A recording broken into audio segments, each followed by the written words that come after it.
I define music as an opportunity for me to kind of like show my emotions in a universal language, so people can relate to my feelings in that way without even talking.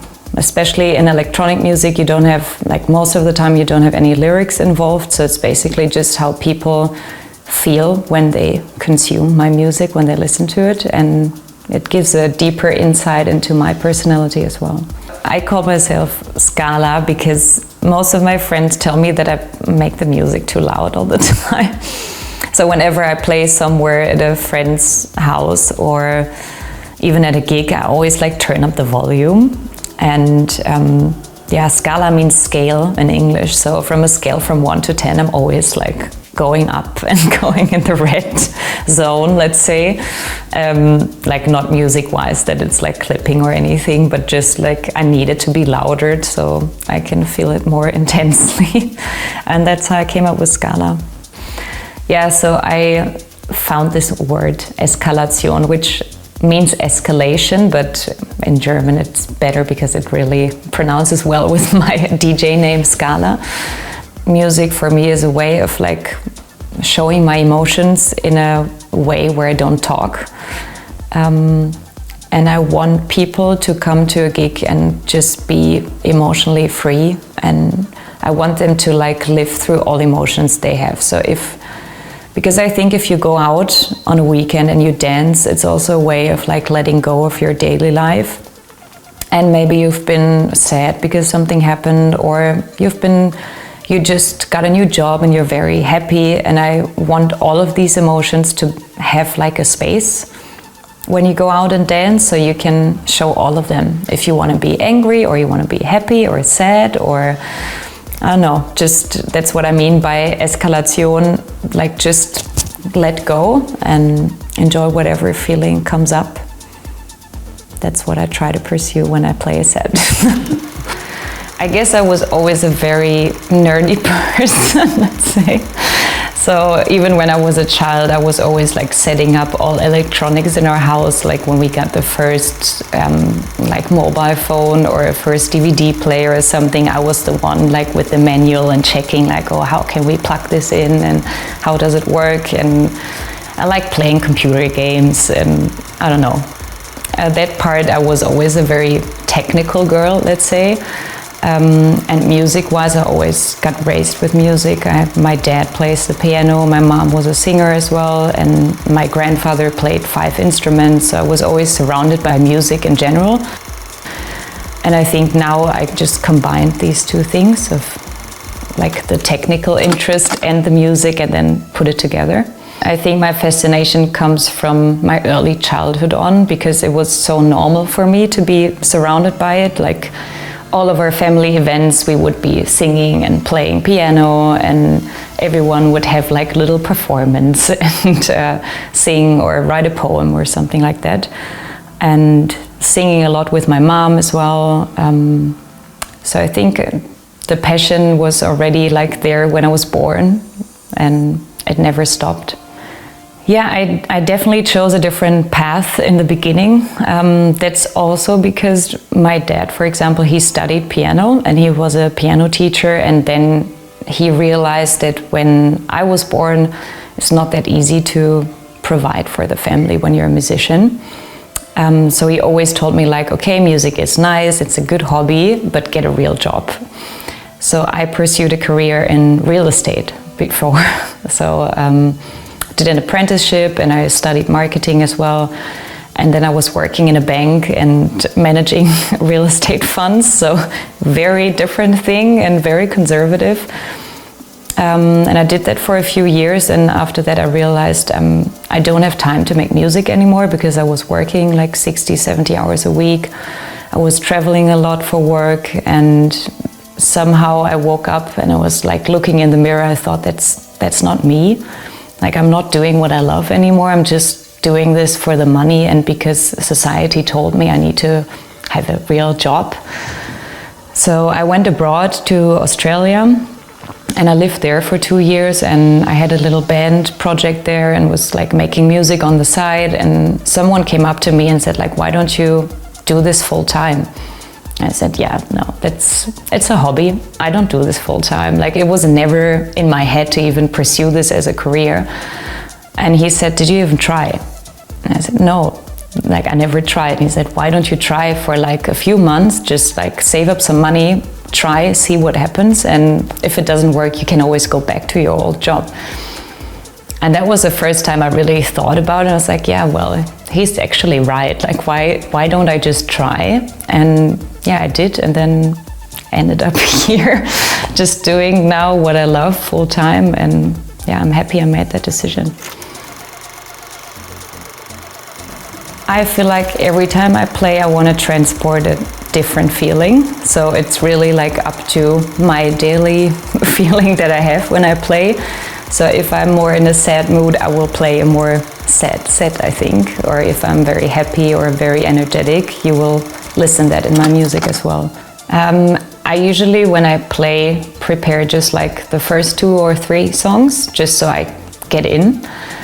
But then I will always spontaneously choose what I feel like and also what I think is the crowd feeling like, and I try to get them where I want them to be. But I like this, like, playing with people and interacting together, so we have an experience that is just for that night, and it's not just like copy-paste for every gig. I usually take a lot of tracks with me, so I always have 3 USB sticks with me. There's a lot of like old songs on them. Like, sometimes I really think, I haven't played that one in a while, but that really fits the style now. And usually I make folders based on emotions for the set. So I would have one that's like deep, one that's dreamy, one that's energetic, and then I just put the tracks in those folders, and then I go from there and see like what the mood is of the crowd. I think I have a very good music network here. When it comes to equality in that sense, it's still mostly male, I have to say. I got some female DJ friends here, but it's not many. Also from the labels, I see a lot of like male people around. I wish that could change, and I have a collective with friends where we organize parties, and I'm always the one like putting my foot down when it comes to the lineup, and I say like we need to have more females because I'm the only female DJ in our collective, and I want to see more women playing as well. So yeah, I'm part of the Banausen collective. We found each other like when I moved to Berlin 2.5 years ago. I met some friends of friends, and we got together with like 6 people, but they were beginning in Koblenz. And so we started like a kind of second branch in Berlin. And then the rest of the team also moved to Berlin like half a year ago. So now we're 9 people in Berlin. And before the whole COVID situation, we tried to organize events every 2 months and combine electronic music also with like art. So we have exhibitions, like photo galleries as well. And we also organized the Art Base Festival last year together with some other collectives. So that was very nice to get together with a whole bunch of people and make a 3-day festival in a former sanitarium. Yeah, and now we're trying to do something small. Something that we organized during the COVID situation was a kiez cleanup. So that's not an event, it's not music related, but still like get the people together and yeah, clean up our district where we live. So we got together with I think 20 or 25 people and just collected trash from our like neighborhood, and it was very nice to see that we can all do something good together, even if it's not music related. Yeah, so it's a cool group of people.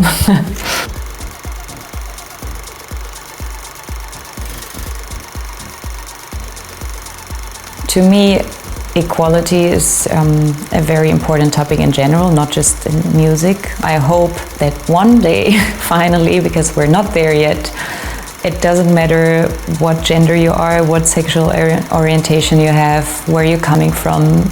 It's, yeah, people just see you as a human being and respect you for being a human. So I hope we can get there at one point, that yeah, we don't need to take care of where we're coming from, what we look like, and just be ourselves and accept each other for who we are. I still feel like it's a bit in the beginning. There's more consciousness for the idea of empowerment of female DJs. But still, sometimes I feel like it's something they don't really care about. It's more like they're following up on something they heard and they're like, we need to book more female DJs, but we don't really care about it. But apparently other people do, so let's just book some female artists. And I still feel like with a lot of my male colleagues that to them it's not an important topic and they just like care about the music, which I do as well.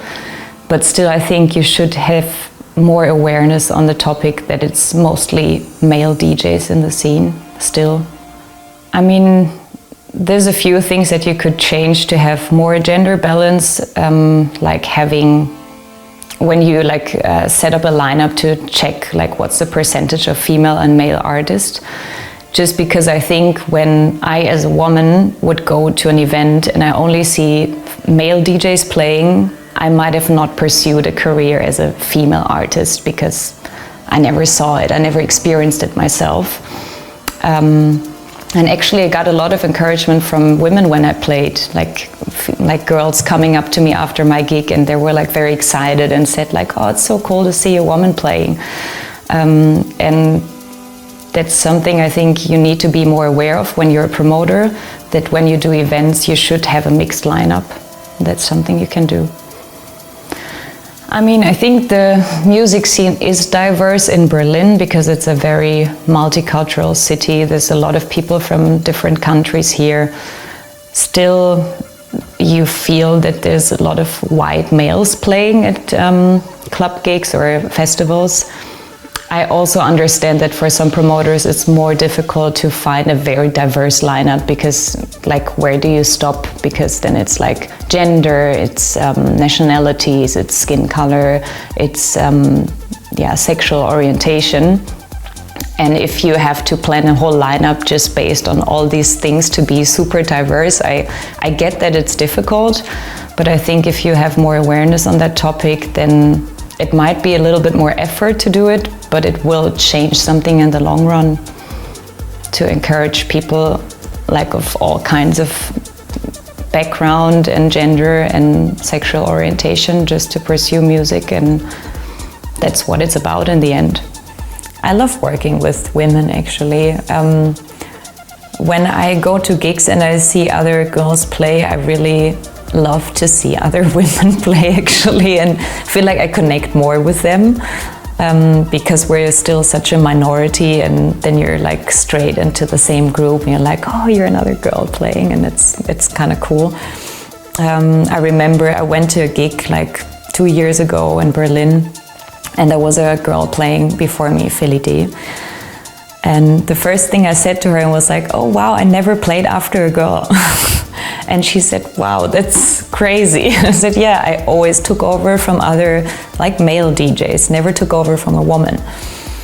And she found that so like charming and interesting, and we connected with each other and we're still friends now. And yeah, I think it's cool to like get together as female artists as well and support each other. So promoters don't always need to tell me like, I would book more females, but there is not that many. And I'm like, yeah, there are. You just need to like look a bit deeper.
I definitely got some bad feedback sometimes, like promoters asking me if I can give them a sexy picture so it sells better to promote the gig.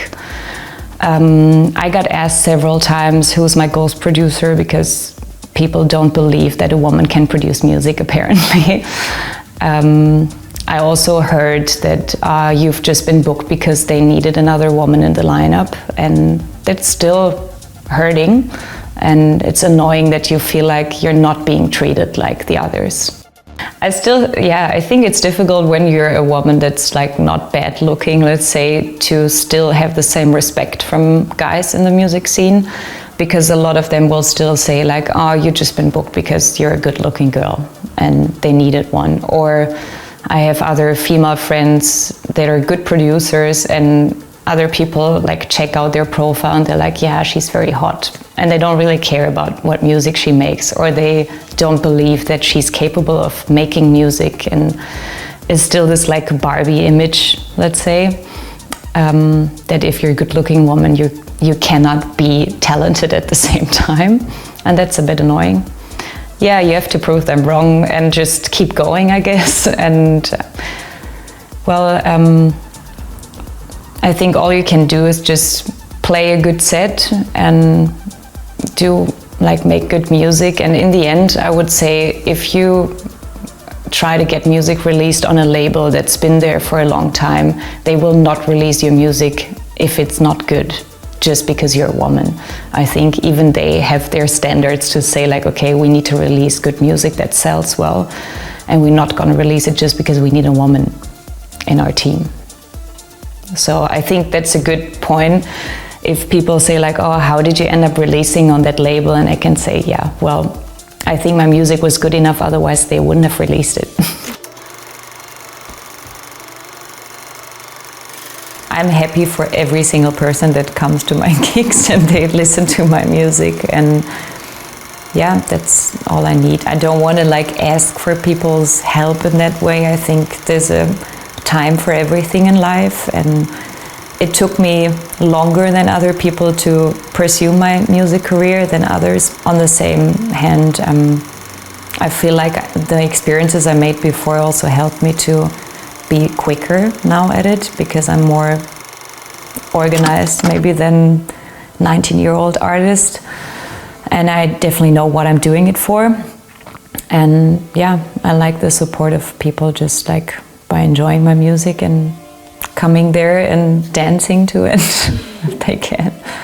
Yeah, I really hope I can somehow touch people with my music. That's what I'm doing it for. Like I said, to me it's a way of communicating my feelings, but if I get people that also get it and understand what I was trying to communicate there, it's the best feeling. Like getting feedback from other people that came to me. And there was actually one girl, after one of the gigs I played recently, she sent me a very long email after, that she was going through a very tough phase of her life, and it was a coincidence that she ended up at my gig, and it was very good for her to like let go of her emotions when she was there, and she felt very connected to me, and that was very touching to hear that and to see that I can touch people's heart with my music. There's a lot of things I'm aiming for. I have very high expectations when it comes to my own dreams. Things I would like to achieve is I want to start my own label at some point. I wouldn't say I'm quite ready yet, because I want to work a bit more with other artists and other labels as well. But at one point in life I want to have my own label, also because I want to promote other artists, and I know I'm getting older at some point as well, and I would like to start the next generation of musicians and support them and be like a mentor for them. Something I would really love doing is kind of influence a new genre. So within the electronic music, let's say, create like a very unique style that people will recognize, and maybe years later say like, SKALA was one of the ones that was really important for that kind of music. that would be a big goal. Not sure if I'm going to achieve it, but yeah, it would be nice to have.